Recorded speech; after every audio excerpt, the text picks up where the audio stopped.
I am super hyped to begin this episode with our guest this week. Going right into it.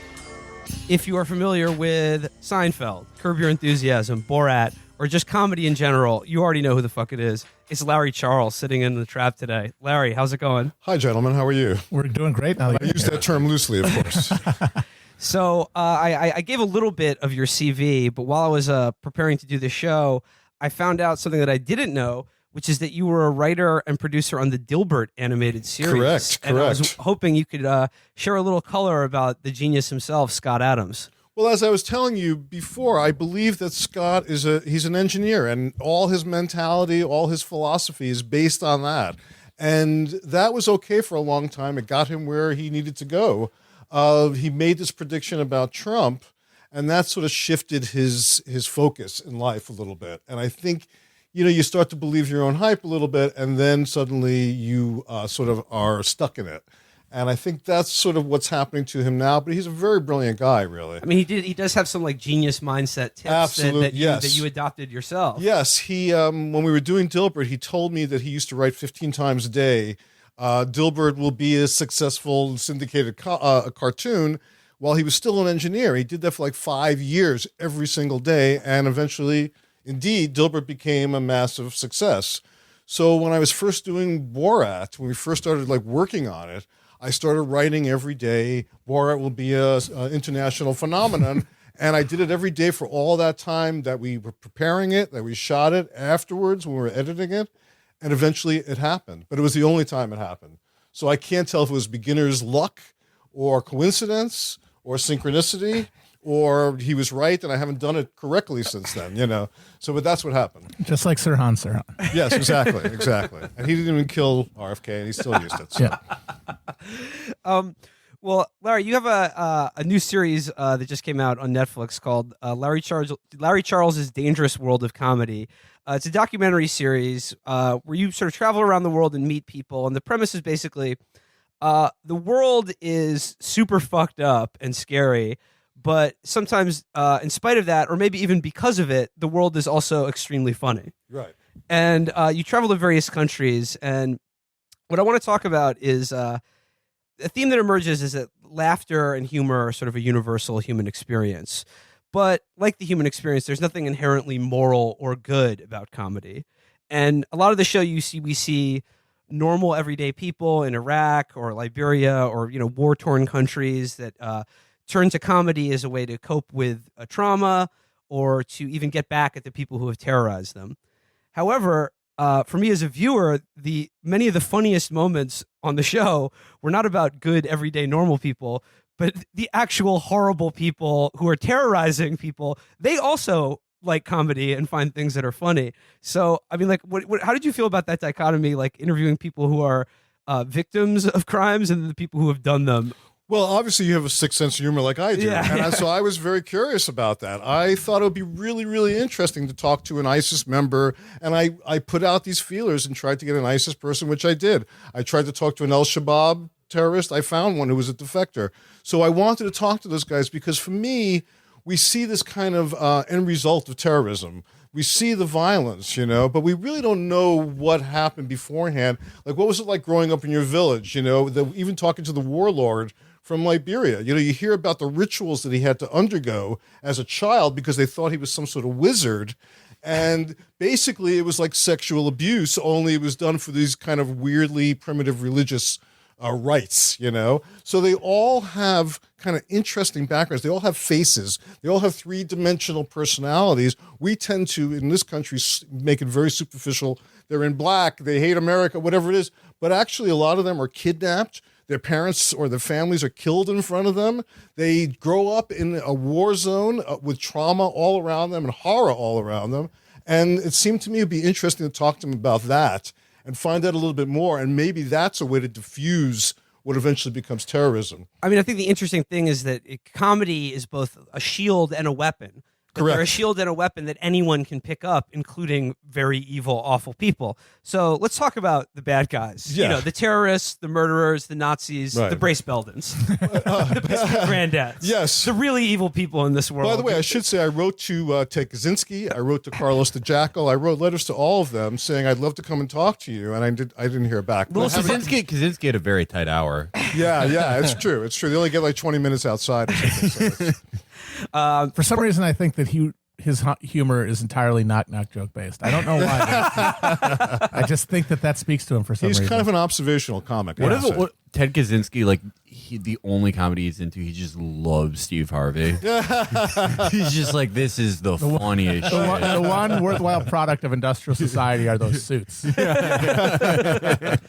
But you alluded to him already. One of the most incredible people you talk to is Liberian warlord, the Honorable General Butt Naked. Yes. There's a name I haven't heard in a while. Yeah. General that was Butt Naked. that was Yeah. a flashback. Well, he comes by it honestly because he fought naked. That was his whole thing. He and his child soldiers would disrobe before they went into battle. First of all, if you're in a battle with 20 guys coming at you who are naked, that's already pretty intimidating, But he used it again as part of this magic because he felt if they were naked, they would be impervious to the bullets. And of course, a lot of them weren't. And, You spend a good amount of time in Liberia talking to comedians there, many of whom you talked to two women comics in Liberia Yes. who experienced one of his checkpoints that involved killing a baby in front of them. yes. And then this guy is now reformed, and is it like a TV preacher in He's Liberia a preacher. now? He's reformed, and They would, Liberians are very desperate. There's nothing going on there. It's a broken down country post-war, no economic incentives, nothing going on really that sort of suggests that things are getting better there. And so he was able to get redemption. People are so desperate for some sort of future or hope that when he had redemption and found God, people believed him. There are second acts in Liberian life. That's right. I mean, not only is he redeemed, I mean, he was willing to meet with you and talk Right. to you on a dark street corner late at night about what do human beings actually taste like. Yes, And right. he was very willing to answer these questions. Yes, it was tough for me. It was our first night, and we had just arrived in Liberia, and they said, "Okay, Butt Naked will meet you and talk to you." And we had to meet on this dark street, and this is where the war took place. Also, right? It was like battles right there, and it was dark and scary. And here he comes, and I started talking to him, and that first question. You could hear it in my voice. I'm kind of nervous because I come right out with what does human flesh taste like, and I'm a little tentative about it. But he doesn't hesitate to tell me it's like pork ribs, and then further it explains in a kind of a gourmet sense that the heart should be eaten raw. It's kind of a delicacy. Ew, raw food. Yeah, exactly. Was He's a proponent of that. It's all in his new cookbook, by the way, a theme or his that, non-cookbook. I guess. another theme that comes through is how much these people are influenced by American popular culture, again, including the very evil people. And you talk about it like, what did Especially the Yeah, exactly. What did you grow up watching on TV? And he brings up the TV show Combat with Vic Morrow, Yes. along with the Jeffersons and Sanford and Son. Yes. And were you worried he was going to say Seinfeld? A lot of people look. Baked Alaska, who I spoke to, he said that Borat was one of his biggest influences. So I have to accept that when that happens. I love a fan. If he's a fan, I'm okay with that. But but you asked him did you and the child soldiers? Is it funny? And he was like, yeah, we had a lot of fun with the child soldiers. We had a lot of laughs in Yeah. war. And he's like, when you ambush someone and they're screaming and they don't know what's going on, it's funny. Yeah, that's a theme of the more extreme people that I spoke to, like the Al-Shabaab terrorists. I asked him, like, when you were in the group, did you guys ever laugh? And he said, yeah, when we dragged the dead bodies behind the truck, we would all be cackling. And that was, this is this gallows humor that takes place in these war zones, So there was a lot of laughter, but it's also very dark humor, And again, I relate to that in some perverse way. I get it. I understand that things can reach such an absurd level that it becomes funny. Well, if you want to talk about a perverse comic moment, I almost don't want to say this because it would be like, I don't want to spoil it, but you ask General Butt Naked what makes him laugh now, And do you remember what he told you? Yes, Bill Cosby's kids say the darndest things. Oh my god! And this was my right. And by the God. way, this was I didn't. That was the one episode I didn't see, and it's like there's got to be a humdinger. Wait a in minute, there. Bill Cosby. He likes Bill Cosby. I'm sorry, but General Butt Naked is canceled. General Butt Naked. I followed you for a long time. I really like your stuff, but I noticed you're still following Bill Cosby, sir. Rethink this, dude. Well, I think you were going to say it followed directly his yeah. story about murdering the last child that he did. about doing a child sacrifice. Yeah. And he said they brought him a child, and for some reason, because the child was like, clean or looked presentable, he didn't want to sacrifice him. And he was like, I was touched, and immediately began looking for a replacement child. Yeah, it wasn't like I'm giving up child murder. It's like find me another child. Well, people say that you can't affect things from the inside, but you clearly can. So moving on from General Butt Naked, you mentioned earlier the ISIS guy you interviewed, and you're trying to find what makes you laugh, what do you think is funny, and during that interview, man, that was a tough interview. He was giving you nothing. Yeah.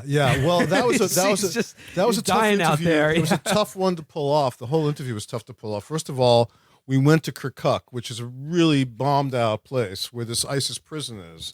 And Mosul, there was the fall of Mosul that day. So you could see the Battle of Mosul taking place. So it was a little nerve-wracking. There was a lot of chaos in the street.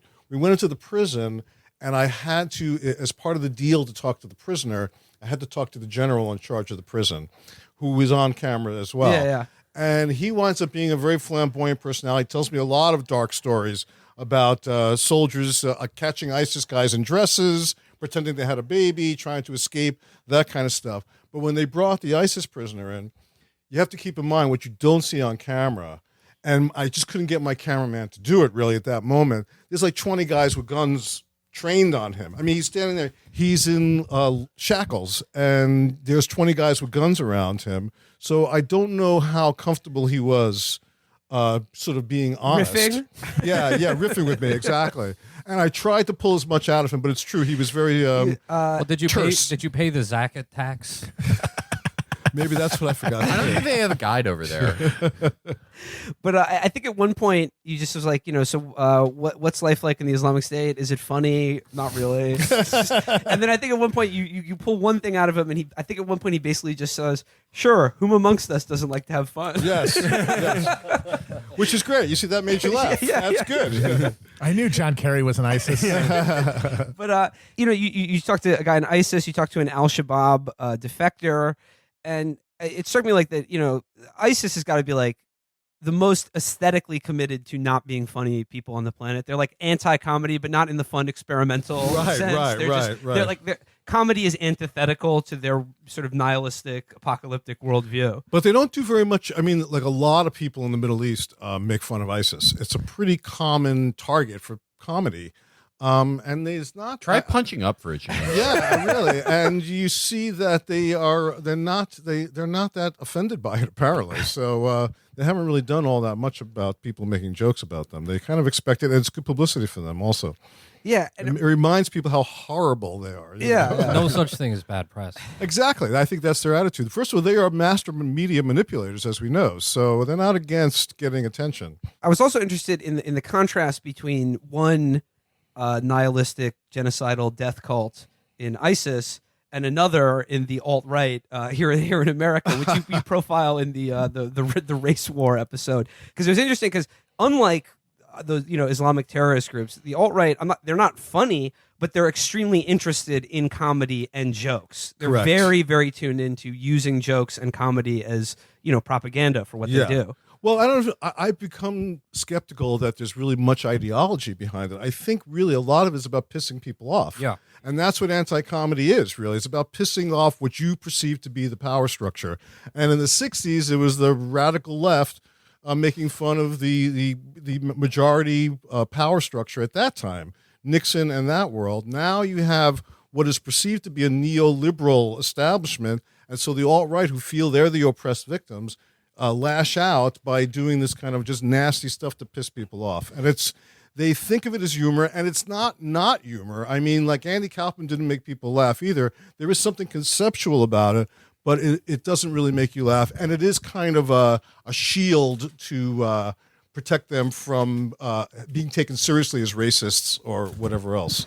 But I mean, I think at one point you do express a certain level of surprise that the kind of anti-authoritarian sort of that attacked authority and meaning, like this kind of anarchaic comic spirit, could be used for the bad guys, sort of like from an earlier generation. But like now, as I was talking to Matt earlier, it's like if the establishment is like it's bad to be racist, like these people are going to find something fun or delightful about being so racist. Absolutely, that's what's going on, and that they will milk the shit out of it also, and that's the thing that they do, and they again want to sort of take advantage of that in the media, and it works. It does get that kind of knee-jerk reaction, which is what they're looking for. You do talk to one guy who's been something of a repeat character on our show. Pause. We love our cops, our law enforcement. I was so happy to we see love that our in there. military. They're important. It's that boy Baked Alaska. That boy. Yes, And the thing about Baked Alaska is if you he is a great composer. You can't take that away. if you It's a bop. If you had I mean, it's a written Baked Alaska, if you had consciously written him as a character like Borat, for instance, Yes. it would be fucking genius. Yes. But the fact that he's real is just excruciating. Well, that's why I that's one of the reasons, one of the many, many reasons I did this show, because you can't write this stuff anymore. You can't write butt naked's responses. You can't have somebody tell a story about a child murder and then talk about Bill Cosby's kids say the darndest thing. If I wrote that, it would be cut out of the script, And the same thing with Baked Alaska. I mean, he said a lot of things that if you wrote that character, as you say, it would be too contrived, too false, and you wouldn't wind up using that character. And instead, he's a real person. How did Baked Alaska come on your radar? I did a lot of research for all these people, and I read about the alt-right quite a bit. And Baked Alaska at one time had a tremendous social media following, and I was very interested in people who had these massive social media followings, but nobody knew. And there's a lot of people like that out in the world now. So I was interested in him. I also had tried to meet with Sam Hyde. Do you guys know Sam Hyde? Yeah, he's on the shirt that Exactly, is wearing. exactly. Yeah. So I and he's in Brooklyn apparently. So I was going to meet with him also. Yeah, he might be in the same building. I was going to meet with him, but the day that I was actually on my way to go meet with him, and we called, and suddenly they were pulling some kind of conceptual thing, which is like there really is no Sam Hyde. Sam Hyde is just a fictional character. We hired this actor to pretend to be Sam Hyde. Where's Sam Hyde? There is no Sam Hyde. And I'm like, look, guys, I'm coming to interview you now. Who's Sam Hyde? He still got it. It sounds like you got owned. So yeah, I canceled the interview though. That's the thing. Yeah. But I just a few notes here on Baked Alaska. He tells you, I'm performance art and I get along with everybody. I don't Right. care what you're. I get along with everybody. And then he says of Charlottesville, it was a life-changing experience for me, but definitely not a neo-Nazi rally. Right, and then I cut to the Jews will not replace us. That moment. And no, there's a moment where he says to some old lady who has a sign that said like "racist out of Charlottesville." He's like, "Oh, you want racist out of Charlottesville? Maybe you should get the fuck out of here." Bye. Absolutely destroyed. Yeah. That's Like, what, I mean, that's the thing about. He's like he said, like he loves being a provocateur, but he's such a pussy. He can't just be like, "Yeah, damn right, it was a neo-Nazi rally. I'm a neo-Nazi," because like he knows that like that's a dead end. So well, he wants yeah. what's ironic and maybe delusional is he wants a career. Yeah. He wants a career, and that's the thing about American comedy that separates it from all the other comedy in the world. There is a career path to it. When you're doing comedy in Liberia, you're not going to get a pilot. You're not going to get a stand-up tour. You're not going to do movies. There's no. That's why it's kind of a higher calling for these people. And here, if you say something that offends people, like Louis C.K., you're going to have an economic price to pay, but you're not going to be dragged out of your house and murdered. And that's the kind of price that these other people pay. And that's why the stakes are so different. Oh, wow. The Liberian comedy seller is very different. Yeah, exactly. Well, I did a joke even about the Mogadishu Improv destroyed by an improvised device. Also owned by Mitzi which I Shore. apologize for. Just two more things about Baked Alaska. He does open up a lot about himself because, like you said, he's a fan of yours. He's considers Borat an inspiration for his own work. He says, Very proud moment for me. yeah, that must have felt great. But he says, when I was growing up, my dad was never proud of me and never told me he loved me, at least until I was in college. And then he just said, I'm still worried that my parents will just not understand my art. Well, what's interesting? It's like that's the delusion. He and that's what I was curious about with Butt Naked or Baked Alaska, two very strange names I just realized. I thought by talking to them, you would understand them completely and understand where they were coming from and how they made the choices. And with Baked Alaska talking about the approval of his father, I mean, you had a picture of him as a child that was very clear from the way he described it, and you will understand he was probably picked on, he was probably not liked, he probably didn't have friends, he probably was berated by his parents, all that kind of stuff and maybe his parents were liberals, and that may have been his resentment towards them. Who knows? As I understand, they were like he was super homeschooled, fundamentalist yeah. Christian. Yeah, he was. Right, that's was what it was. You're homeschooled. right. In fact, he spent time in Russia. His parents used to do a Russian adoption thing. Maybe they live in Those Alaska. lucky kids.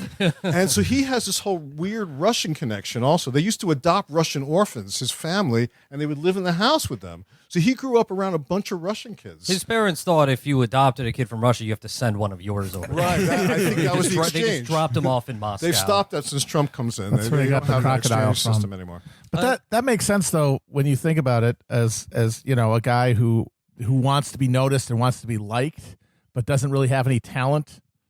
Right. And then you push the envelope by doing racism or something, and people get offended. But then other people are very happy to hear it, and now you've got an audience of people who think you're great. Yes. And it's like, oh my God, this is the greatest thing in the world. I can just keep pressing this button until my finger breaks, and I keep getting this adulation from these people. Yes. It's fantastic, and I can delude myself into thinking I'm doing art. Well, and he actually further deludes himself into thinking he'll be able to transition to a more mainstream career. Do you think that social climbing, that careerism, has a negative effect on American comedy? I think it's what American comedy really is about on a certain level. I mean, the fact that that's an option, that you could become successful, that you can make money, that you could be a star, that you could have fame, all these things that sort of feed your ego, that's a big part of what drives a lot of people. With American comedy. And again, in these other countries, that's just not the case at all. There is no career orientation whatsoever. Again, you're doing it because you have to do it, because you feel a need to do it, because you feel an obligation to your people to do it, really, Yeah, which is so amazing. so in America, that's like a background radiation. You can't disentangle it from people doing comedy. I It's in their think so. mind at all It's- times. I think it's true of almost everybody. I mean, we live in a capitalist society, whether it's called democracy or not. We know that it's really a capitalist society, and it's about accumulating things. That's why you're not going to have a revolution in this country, because poor people want to be rich people, and in other countries, it's not like that. There's like an interesting thing that happens if you go to like the comments of a YouTube video, whether it's like, compilations from like Twitch or fucking whatever. American comments, they're all like in a formula. They're on a formula to obtain some sort of interaction, some serotonin boost of everyone hitting that number. Literally, they're like, if you got a big ass dick, like this comment.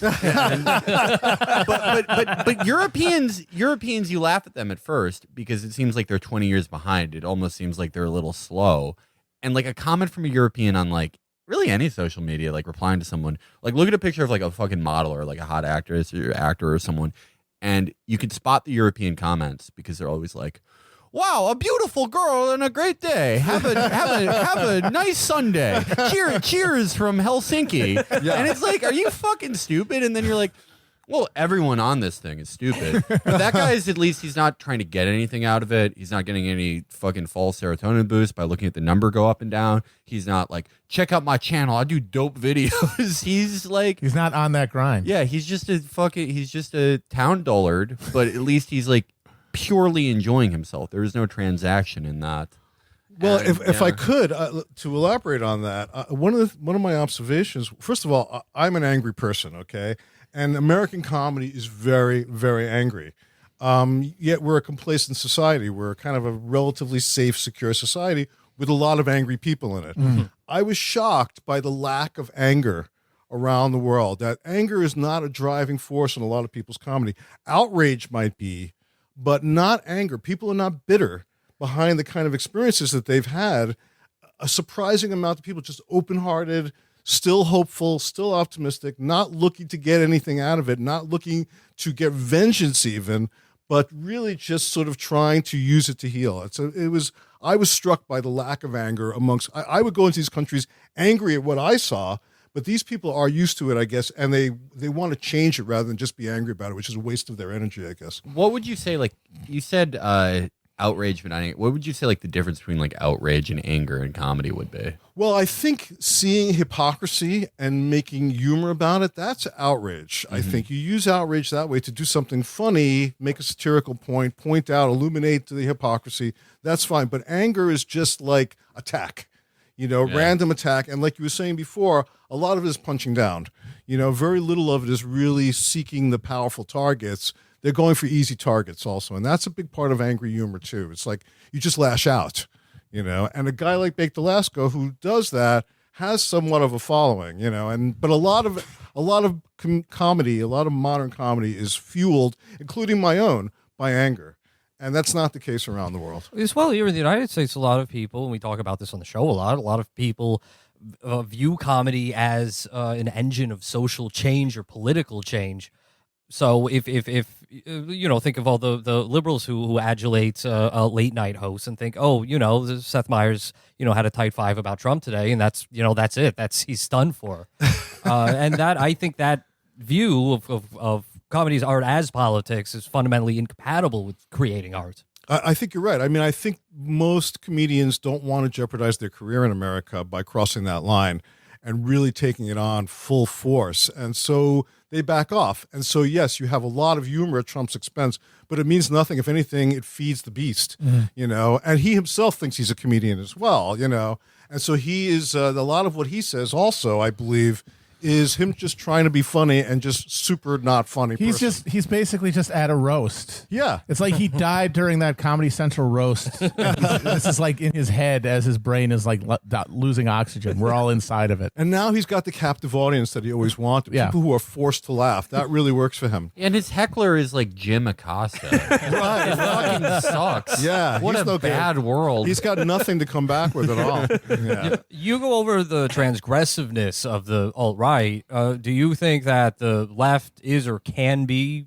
similarly transgressive, or do you agree with the idea that the left is kind of hamstrung by political correctness? I think that's generally true. I think that the left is hamstrung right now. I think in order to be like what you guys are doing is much further extreme than what we're talking about in terms of the mainstream left. This is the place. These are the kind of thoughts and ideas that are needed to be injected into comedy if you want it to be truly transgressive. Right now, we allow so much outrageous humor that nothing really is going to change things right now. It actually reinforces the status quo to a large degree. Yeah, absolutely. Yeah, we have more comedy today than ever. And that's one of the reasons I did this also. I don't want to just add more to the pile of shit that's out there, And so, I don't want to do pilots. I don't want to do reboots. I don't want to do that kind of stuff.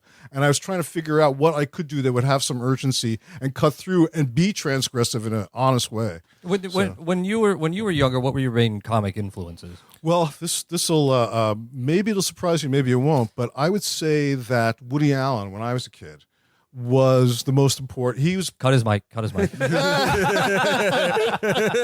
You walked right into the trap. You guys are waiting for that. We're Set the spider after to the all fly. of this. It's like Joe Pesci going to get made. Gonna get canceled. If only Woody Allen was here to defend me. We have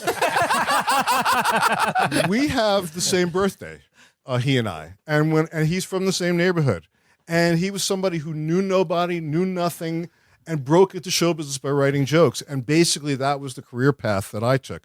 I figured, how am I going to be? I can't tell anybody in Brooklyn that I even want to be in show business. I'll get my ass kicked. And I can't say, I want to direct. I would be killed, But I could write. I could take, and I didn't have a camera or anything. That wasn't an option to be a director anyway. How do you even do that? I don't even know how the camera works, but I know how to write, and that was a way I could write jokes and I could sell the jokes. That's what he did. And I was able to sort of follow that path. To go to a different country and a different thing that you profile on the show that I thought made for a fascinating contrast with contemporary American political culture.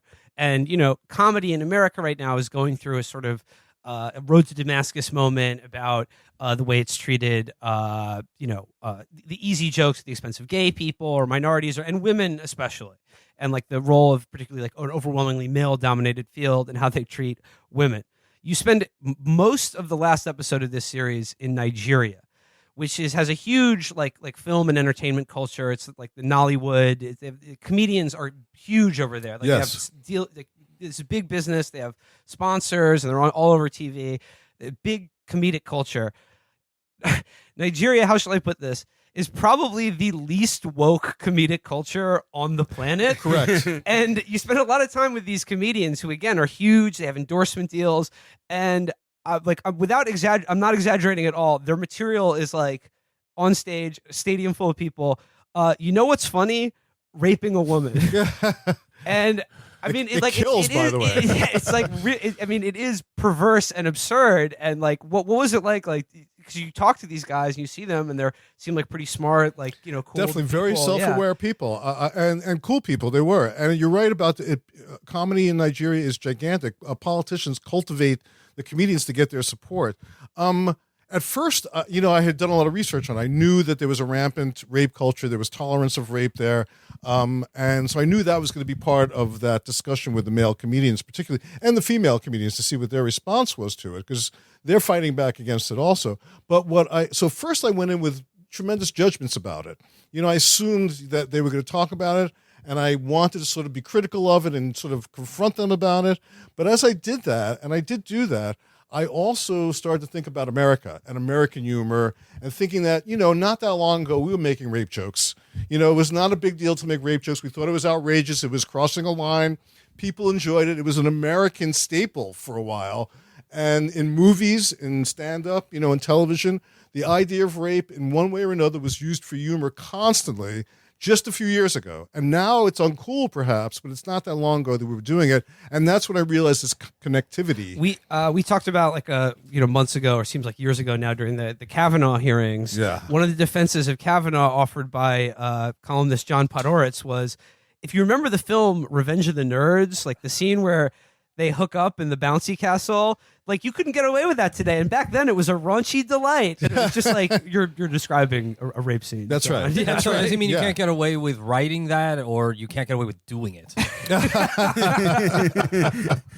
Well, there's obviously also nostalgia for it, though. Yeah, too. yeah. You see, that's weird. And it's like, like Nigeria, it's like an entire like country where everyone is just doing like Andrew Dice Clay material, but to the even more offensive than what he was doing. Oh in yeah, the 80s. yeah, Like, yeah, and not as refined either. Yeah. When because they'll take like old American jokes. You show it like one guy with basket mouth, Yes. just stealing Chris Rock's He material. steals Chris Yeah. Rock's material and just makes it local, Yeah. and that really, a lot of comedians do that, obviously. I love it when That's a people do good that. move. When they steal material. Yeah, that for some reason comedians have that code, that it's you are a pariah for stealing material, but it happens all the time. It's one of my obviously. favorite things that happens in the world, like how in China, they just made a fake Apple store. Just you have all these IP rules in America and then unstated rules, and then you go somewhere else. It just doesn't fucking matter. That's right. His localized bit is the difference between black people and Nigerians. My God. Well, that's an interesting thing too, actually, because I was the only white person in Nigeria at that time. And it's very I say in the show, I mean, it's like me and a couple of oil executives maybe or something, and I say in the show, that is a good experience for people to have.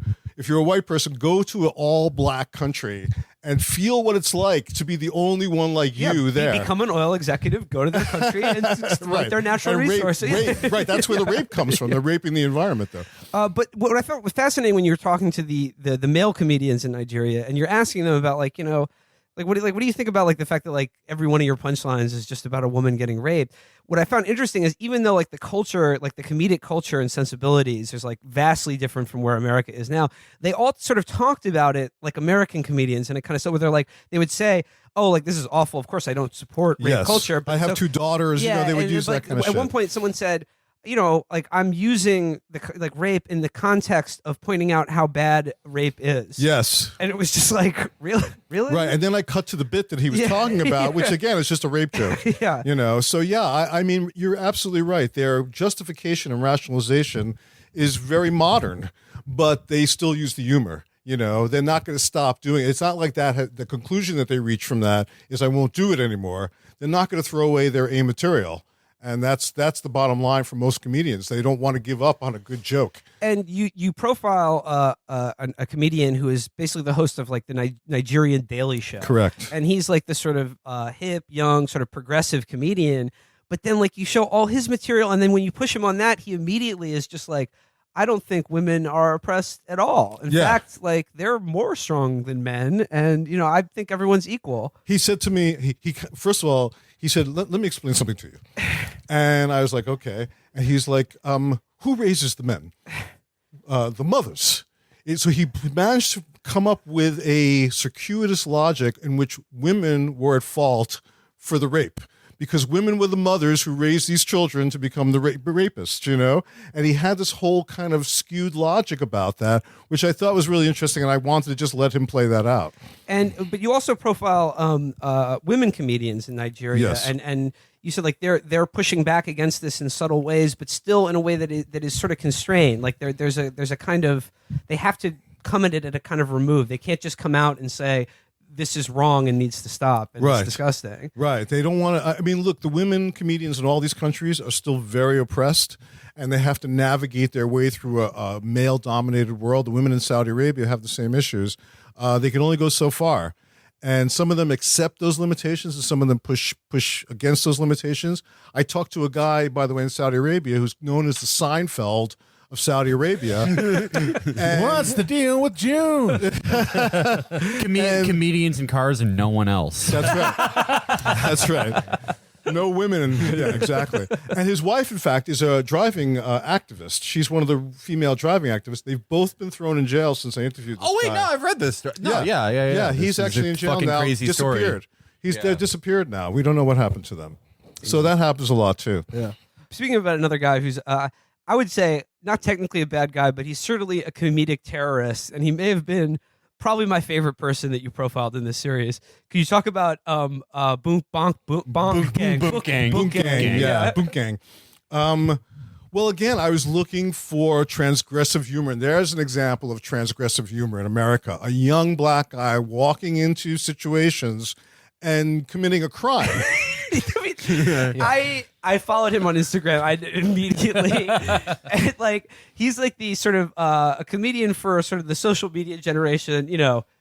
ADHD, face tattoos, probably on a shitload of drugs, and his bit is just doing property crimes and just yelling at and stealing from white people, basically. Yeah, I mean, he'll walk into a fast food place and just pick up a tray of like donuts and walk out with them. That classic bit. Yeah. One scene he's in a That's his plastic closing. surgeon. That's his closing bit, though. So. There's one scene where he's in a plastic, and he's all filming himself just on Instagram Live on his camera, and he's in a plastic surgeon, and he's going through like different silicone breast implants, and he's like, no, bigger. Yeah, I need the D's. And the doctors, of course, trying to sell him on this. It's like, oh, that's like $8,000. It's an investment. And he's like, yeah, that's right. Whole lot of titties, bro. Know what I'm saying? Look. But yeah, Dr. Miami, look, bro. Her tits is right now is probably like this size. You know what I'm saying? Like, He has like an A cup. Hey. That's little. I mean, A cup, yeah. We need bigger than that, bro. These. Those are D's. These? How much are these nuts? These will run you about $8,000. 8,000? 8,000. For these, bro. 8,000. Damn. It's the gift that keeps on giving, though. It is. Yep. You're right. You're absolutely It's an right. investment. Okay, so I'm gonna hold on to these. And then boom, a whole lot of gang shit, you know what I'm saying? Boom, gang, a lot of gang shit. Run off with some titty implants. Oh, titty implants. I got the titties. And then of all of his bits, they eventually all just break down, and he just goes, gang, and then runs out of the front door With the silicone breast. holding the silicone breast He implant. steals the silicone breasts. Yeah. That's his thing. So, and that is very transgressive, and that's what I wanted to talk to him about. He's been in jail. He'll probably wind up getting killed, and that to me, he's one of the few comedians that actually is putting his life on the line to some degree, because walking into those situations these days with everybody being armed, somebody's gonna put a bullet on him. In Florida, Yeah, exactly. Where he's in Florida, or was he in California? I don't know where he's actually based on. I can't remember. He was. I was talked in to him LA in California. for a while. But he may have been arrested in Florida though. Yeah, that's just stay where out you of go Florida, for that. dude. Yeah. Stay out When of you, Florida. Yeah, he has to keep moving. When you asked him about the sort of like meta social context of this, like, insane person screaming at white people, basically, he was just like, no, I don't know, like, that's not how I see it. Well, He's like, he literally is like, I'm just stealing lobsters because it's funny. Yeah, he really didn't I gave him more. I had more of an intellectual justification for what he was doing than he did. He didn't give a shit. And what I So, want to He's say an is, outsider artist. Right, so that's well. Truly, I mean, truly. that's what being an artist is, and what you're acting as a critic doing. This Exactly. documentary. You're absolutely right. He was pure. but like coming from like you doing Borat and things like that, you asked him like what's it like planning one of these bits or whatever, and he's like, I don't plan shit. I just walk into like a 7-Eleven and take all of their hot dogs. Right. That the Boon Gang thing though, that is why like the comedy that Gen Zers watch that they're coming up with is so interesting to me, because we know what millennials like, right? It's someone they say the correct thing for 30 minutes to So they 1 can hour. clap at it. A horse that's sad. A horse that is depressed. Sad all that. horse. I don't. Before everyone yells at me, Our again, show. I've never seen that The show. Cheeto in chief. Our show, our awful dog shit. But the stuff that the Gen Zers like, The they're- child soldiers of America. pretty much the future child soldiers. It's like, yeah, just a guy screaming at the top of his lungs, like waving a gun around and in and out, or just the worst fuck. It's all on Instagram and YouTube. It's just the worst scripted comedy you've ever seen. Is the other thing. It's just like it'll be like a man and a woman, and it'll be like that moment when you want to do anal, and the man will be like, "Can I fuck you in the ass?" And the woman will be like, "No." And then a rap song will play. It'll be like 10 million views. 5 million How do views, you guys write this shit? Yeah. boy. It's so popular, funny yeah. because millennial comedic culture is it's so declarative. It's so self-assured. It's like, you don't need to do this to make people laugh. You can do X and Y. You don't, if you think that you're blah, blah, blah, blah, blah, and just forcing people to feel this way. And then the Zoomers, there's just no internal monologue, just no planning, nothing, just pure id. And it's like, what's going to happen when they're the dominant media consumers? Oh, boy. This is Right. like, I can't wait till they're wearing a necklace made out of my teeth. yeah, and they're going to do the floss dance while doing it. Well, we keep our jobs, so we want to keep our Right. jobs, so we're going to do whatever they want. Yeah. Right. We're When just the going to start getting into petty theft. When the Civil War breaks out, you're going to have to make a decision. That's true. Yeah. Yeah, we have to like get I'm them back on in our the winter, side. man. We got to get them on our side.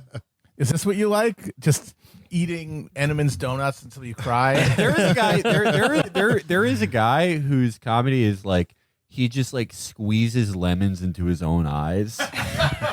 Oh God, damn it! But we're all Jesus. laughing. We're all laughing, man. That's the key. I don't know if I got it in me. Man. Okay, well you don't have to do Just that. let him kill me. Oh, I would love to just be beheaded by a scimitar with the Supreme logo on it. That would be fucking great. That could happen. That could be arranged, I'm sure. Okay, scimitar. I've said it both ways, and people have criticized me. It depends what part of the No country you're more from, words. apparently. Yeah, in Wisconsin, it's scimitar. Scimitar. Yeah, right. It depends on whether Or the southern Great Lakes. it depends on whether the part of the country you're from used to be under Ottoman control. well, Yes. I screwed up, so I meant to say jizya tax. Yes, yeah, that's I was Oh, confused. Yes. Confuse them. Zakat, totally. Yeah, the food guy. What is the difference between the two? The jizya taxes you pay. That's what you pay to non- be a you're like non-Muslim. Yeah. It's like Jizzy Smollett. Is this the same person that you're talking about? Talk about funny. That was hilarious. That was great. That's one of the funniest pieces of performance art of the 21st century. So that entire thing is awful, and it's like it's gonna make people who already weren't gonna believe like, hey, crime report's not believe. But his lie is so shitty. Like, so he's in like around like generally around the River North area of Chicago, which is all like graphic designers who own Great Danes that they name Hamilton. And he's like, yeah, these two rednecks came up to me and said, "Are you the guy from the hit show Empire?" Yeah, I hate you for your talent. Yeah. Here's a rope that we've just been carrying with us. Another hilarious yeah. detail Looking is for that somebody. he paid the brothers with a personal With a check. Oh, man. Just like, you know who else did that famously? Jerry Springer, when he was mayor of Cincinnati. He paid a hooker with a check. Really? Yeah. Oh, king. well, $10.99. Yeah, for He had tax free purposes. checking, so he didn't want to throw that away. Yeah. A money order costs money. Yeah, it's true. Another thing you touch on the series is the troops, Correct. troop humor. Yes. And There's nothing funny about the truth. So. Watch you yourself. talked to troop humor, and one guy that you profiled that I thought was incredible was a guy who had like probably 40% of his skin burned off in Iraq. I mean, Yes. the guy has he's very like self-aware. This is like most of his humor is acknowledging his Yes. deformity. It took a while for him to get there. Yeah, but generally he seemed more upbeat and happy about his life than I do. Exactly. Exactly. This is what I'm saying. I'm way angrier than most of the people that I met. He was, again, that inspiring character. He has every reason to be bitter, and he's not a bitter person. It's really, how does he do it? I don't know how they do it, really. However, out of everything that was in the series, I have a dark sense of humor. This was engineered for me to enjoy. The one comic that I actually had the hardest time with was the guy who does Vet TV. Interesting. The Marine guy who now has this streaming service that's all just troop humor, and he was a Marine, and I gotta say, pretty much it seemed like, at least of what you showed of his clips, almost all of the jokes were about killing and raping people and how it's funny when someone who's weaker than you dies. And for all the talk about humor is this great therapeutic way to get over the traumas of war and heal and become connect with your humanity that's been lost. I just remember thinking about that guy maybe I don't want him getting that much therapy and feeling better about himself. He should probably feel worse about himself, honestly. He was funny to talk in a certain way, but I found myself somewhat disturbed. I can probably understand that. more than even general butt naked. What I would say yes, I understand that, and he's right here. But I would also say, in his defense, I suppose, he's talking directly to soldiers who've had these kind of experiences, who sort of like emergency room doctors. They have seen so much horror that the humor becomes a way to sort of process. So he's talking to the vets, and he's being very honest about that kind of stuff. It's disturbing and offensive in a lot of ways, but the vets really do relate to it, and he connects with them in a way that a comedian connects with his audience. Well, you talk about the famous opening scene of Full Metal Jacket. Yes. And when I saw that movie for the first time, it was one of the first serious adult movies I'd watched. And I remember that scene being one of the funniest things I had ever seen up until my life, a point then, but also terrifying. Yes. Because it's basically a non-stop barrage of just racist, homophobic abuse and invective. Correct. And I guess that's the Marines. Hoorah. Yeah. We love it. But I think I think what you're talking about, though, is that dichotomy that exists in all this humor. The humor that you shouldn't be laughing at is the humor that's going to make you laugh the hardest when you finally let go. And that kind of holding back, that anxiety about what's going to happen, that cringing moment is what's going to lead to the catharsis. And those are the deepest, most lasting laughs. So I seek that out. And this was a show where I tried to kind of juxtapose those elements for laughter. Yeah. Of course, another troop, our friend, Piss Pig Granddad. Yes, How did you get hooked up with him? We did a lot of research, and he was a very interesting character amongst the veterans that I talked to, because he really didn't fight in the American military. He fought with the Kurds in the YPG, and spent a lot of time in there with the Kurdish troops, and had a lot of. He used to tweet kind of humor from the front. And I thought, well, that's kind of a cool sort of a humorous, it's another venue for expressing your experiences. And when I spoke to him, he told me great stories about being out there. I mean, I remember the first time we interviewed him, we had him on the show. We interviewed him from Syria. When he was in Syria. Oh, wow. I didn't he was realize calling on a sat phone. Oh, he was wow. calling on a sat phone from Syria. And, Brace is an extremely funny guy. Yeah. But, I mean, again, in the back of my mind, during this whole interview, I was like, this is fucking crazy. Well, also, I had the crazy idea of doing it at the vet cemetery. Okay, well, I want to ask you about that. You guys got kicked out of there. We got kicked out. I shouldn't have brought him. What happened with there? Because some guy was like, he's not a troop. Why are you talking to him here? Yeah, well, you know why? We had been getting the guy, we signed the papers, we were all done, the guy left. Then he came back to watch, and just as he came back to watch, we were talking about pissing on the corpse. And he suddenly was like, whoa, what's going on here? Were you in the American military? Sir, because we don't piss on corpses. And Okay. right.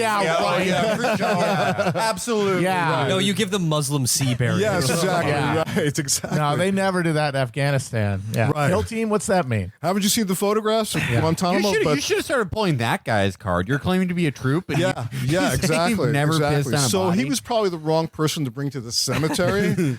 I should have brought a more sort of mainstream. I disagree, because that was one of my favorite jokes. Is You're when he right. made when he said my God. he said it's actually not that hard. And you said, pointing at the guys behind him, it's like, so these guys were pretty bad at it.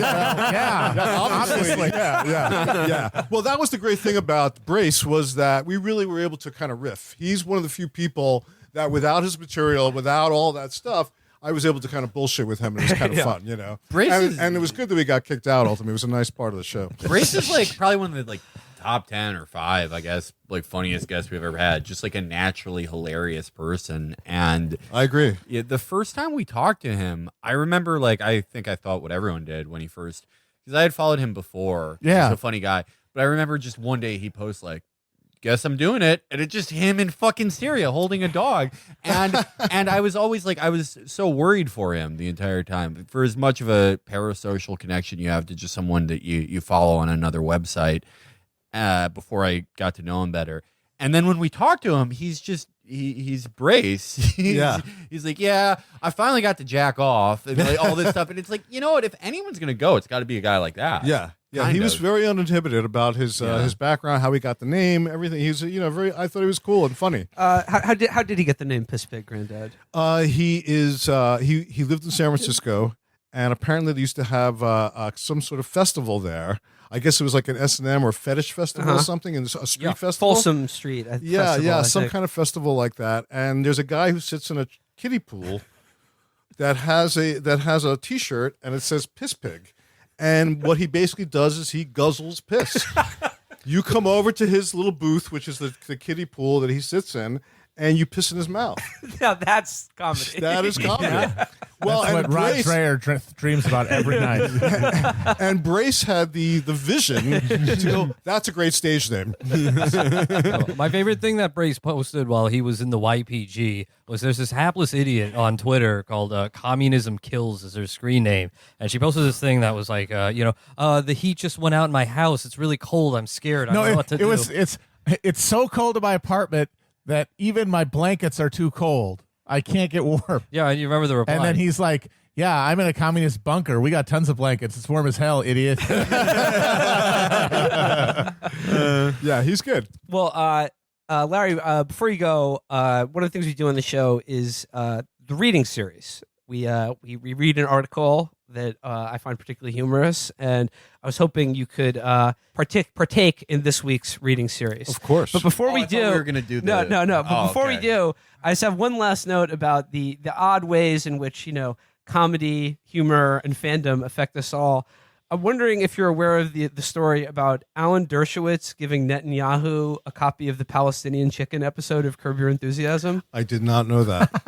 I'm reading from Tablet That magazine. makes here. me feel great, though. I have to say. Alan Dershowitz has sent Prime Minister Netanyahu a copy of the recent Palestinian Chicken Curb Your Enthusiasm episode and suggested he watch it with Palestinian President Mahmoud Abbas. Dershowitz disclosed as much in an interview with the Columbia Current. I recently sent a copy of Palestinian Chicken that Larry David gave me to Prime Minister Netanyahu with the suggestion that he invite Abbas over to watch it together. And maybe if they both get a good laugh, they can begin a negotiating process. Wow, isn't that something? That's funny. Can I tell you a funny thing? I was in Jordan. We were doing Bruno in Jordan. We shot in Amman quite a bit. And there are street sellers there. And again, we were the only Jews in the country at that time, which is always an interesting experience. And so there would be street sellers in Amman on the street there, and on their sheets they would have bootleg DVDs and things like that, old used books. And I noticed that every one of the street sellers had the same 4 items, and they were always next to each other. It was a bootleg version of Seinfeld, a bootleg version of Curb, a bootleg version of Borat, and a copy of Mein Kampf.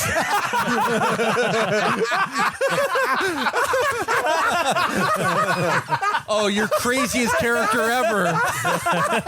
Oh, man, this Hitler guy. He keeps stepping in it. This Hitler guy, people say he's derivative of Michael Scott, but I think he's got his own thing. General von Manstein's army has been liquidated in Stalingrad. Bum, bum, bum, bum.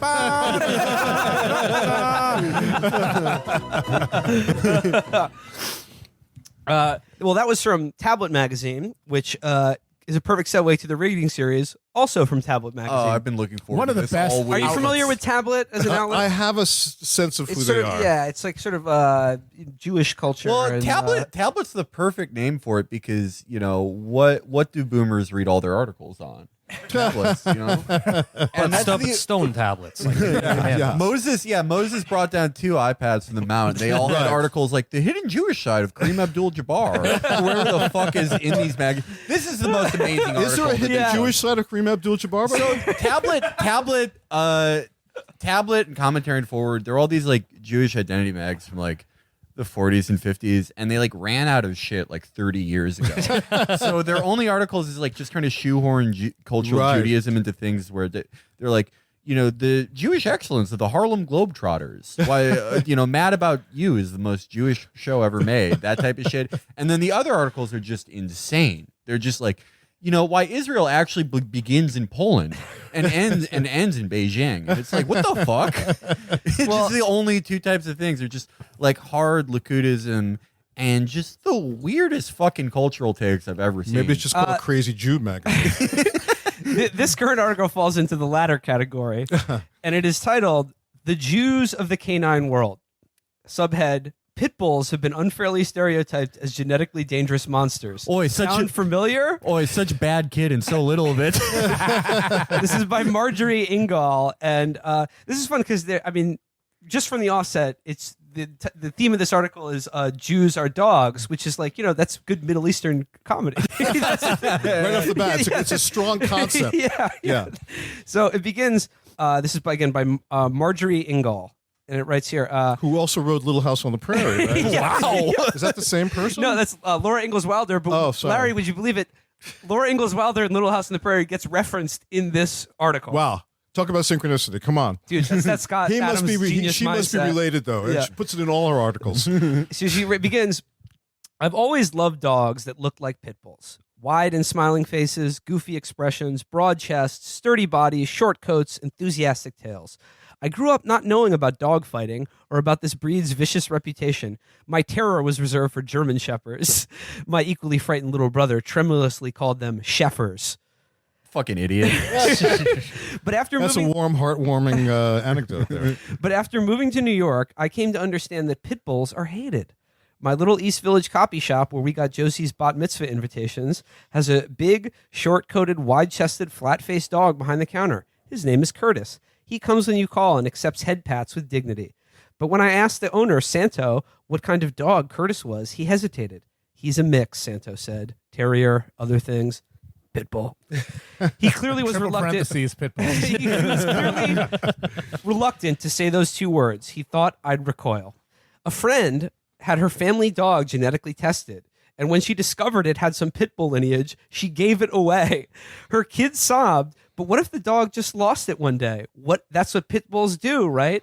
So I like she's already copped the fact that her friend is a complete lunatic who gave away their family dog after getting its 23andMe results back.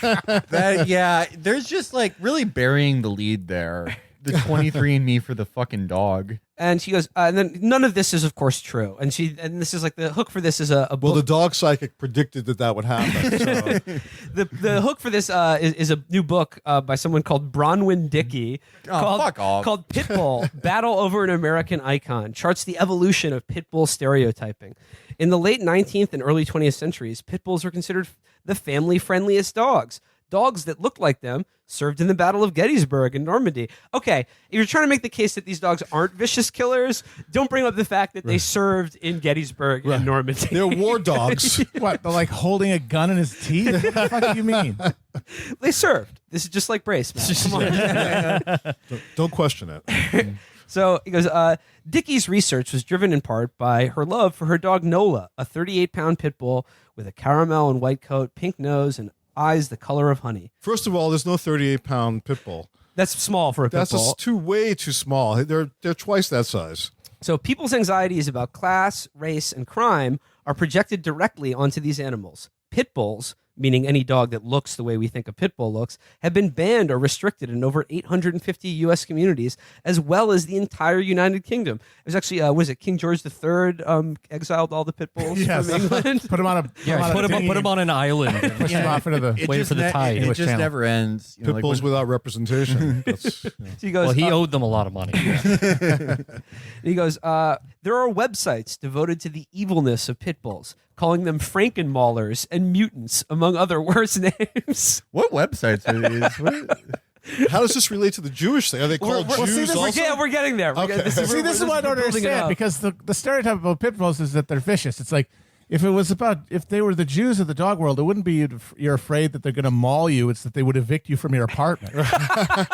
Well, maybe if you have a pit bull, you will get evicted from your apartment. So, Right. check But it would be the pit bull doing the evicting. I mean, like maybe if they were the Jews of the dog right, world. I mean, the stereotype about Jews in like the 1900s in America was that we were completely sexualized, just sex maniacs, and there were a lot of Jewish boxing champions. And the race science is always the same thing with the race that's kept to the underclass. It was like, oh, they just have that desert strength. It's literally impossible to beat a Jewish fighter. It's not fair. Daniel Mendoza this is before the 1900s, but he was he 19th or 18th or 19th century, I forget. I'm not up on my boxing history as I used to, but he was a Portuguese Jew in the UK, and he was an 1700s. incredible boxer.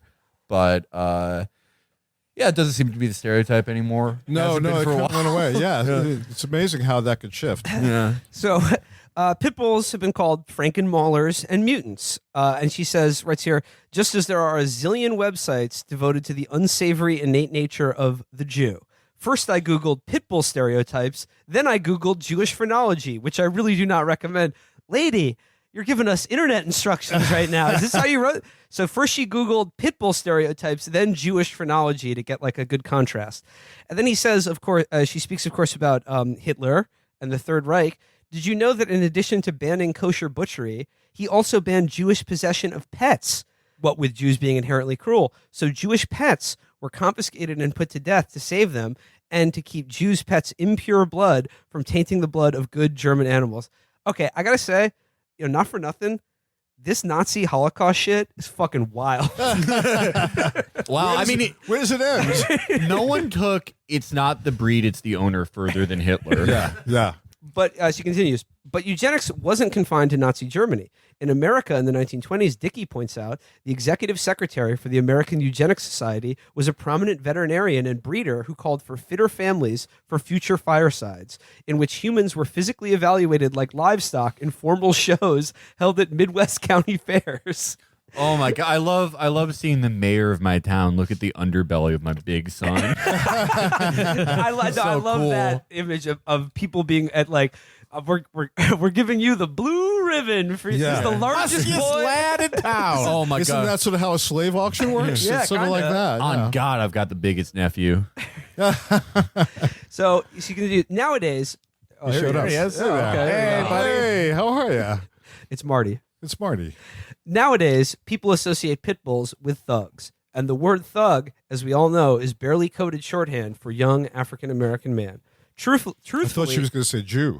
well, no, Larry, she writes, truthfully, I thought of pit bulls being Jews, but comparing pit bulls to African Americans is even more resonant in terms of the stereotyping. So never both mind. ways. Never mind. They shouldn't have Never written mind this the in whole first place. article. My This whole is article really is a- stupid. Yeah. A tablet has a lot of articles like these where it's just they're thinking out loud, and then you read 3/4 of it, and it's like, yeah, actually, this is stupid, but Yeah. I'm going to keep writing. It's kind of a shaggy dog story, really. Indeed. Pit bulls are seen as murderers, even though, as Dickie points out, only about 35 Americans a year are killed by dogs of any type. 34 of them were killed by pit bulls, as opposed to 36,000 who die in car accidents. She says, I'd like Dickie's metaphor of pit bulls as Honda Civics. Both are pretty small, generic in appearance, They're not cheap, small. What is and she talking available in about? many places. Those four characteristics are why the Civic is one of the best-selling cars ever. But those four characteristics are also why it's the most commonly used car in drag racing, which is illegal and dangerous. No one has proposed banning Honda Civics. But wait a minute. Jews are like, what, 2% of the population? They're the opposite of the most popular car. They're a very rare car. They're like a fucking, like a like a Stutz Bearcat or something. Well, okay, well there was an unforeseen disaster on the supply line. There was a factory mishap. But the Honda Civic Pitbull analogy, that doesn't work at all either. I mean, her logic is so convoluted, I can't even follow it anymore. What is her point? Did 34 people really die by dogs? That's a pretty big number. Let's- We should, I'm just yeah, where'd asking you get that questions. number? Just asking questions. There's a What's the swimming pool at source? the pound. I've been banned from Facebook for 30 days for pointing out that there's a swimming pool in Michael Vick's basement. He goes, yet people are determined to believe that pit bulls are monstrous, despite actual pit bulls being nearly impossible to define. As with pornography, people feel they know it when they see it. Wow. She really is just pulling out of the air there. She's pulling it out of her ass, actually. So, like pit bulls, Jews are incredibly popular and hard to define and thuggish. Is this what she's saying? Well, it's just that there's That's lots of, one I interpretation. think the only actual comparison here is that there's a lot of stereotypes about both. There's no stereotypes about everything. There's stereotypes about literally everyone. She has not made her case. I think that's So clear. she says when the city of Miami banned pit bulls, they were a asked. dark day, by the way. Yeah. They were asked to show actual scientific evidence, and the city of Miami said no. The evidence didn't matter. They knew. This is the kicker. They knew pit bulls were bad. After the city of Denver banned pit bulls, it soon began impounding and killing them. Between 1992 and 2009, the city put 3,497 to death. The book Pitbull contains a black and white 2006 photo from the Denver Animal Shelter showing a huge mountain of dog corpses arranged in rows. Okay. For a Jew, a black and white photo showing mountains of stacked up dead bodies has one specific resonance. Jesus you know what it is. Drop So the there mic. you go. Drop There you the go. mic. The comparison has been made courtesy of Tablet That Magazine. could have been a one-paragraph story, really, because it took her that long to get to that analogy, which finally worked. That's maybe the perfect tablet article because Yes. it's like halfway through she's like, yeah, no, this isn't right. Okay, maybe they're not like Holocaust. maybe they're not like Jews, but like, okay, you fucking Pitbull's like an air conditioning unit, and by the way, the Holocaust. Yeah. Well, it sounds like she thought it was going to be a 500-word article, and they told her to expand. You know, Holocaust is the aristocrats of tablet articles. What a fucking good publication. All of them are so good. As long as they cannot try not to get like Ilan Omar impeached. Yeah. Hey, gang, it's Will here. Just breaking in to let you know that due to some idiotic twist of fate or a vengeful act of God, literally only the last 30 seconds of this episode was somehow shit canned. It's no one's fault but God's. But everything that we talked about with Larry was captured on this episode, except for us just thanking him for his time. And also, most importantly, Larry shouting out his son, Francesco, who is the reason he came on the show. Francesco is a big Chapo fan. He's the one who put Larry on to us. So I'd just like to say, Francesco, you win Fan of the Year 2019, or really retroactively Fan of All Time. And when I heard that, I thought of the time when Meghan Markle just got married to Prince Harry.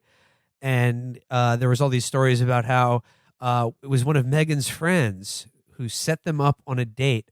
And when that happened, I think virtually every woman online was grousing, what are my friends doing for me? And I felt the same way. What are my fans doing for me if you're not hooking us up with legendary comedy writer and director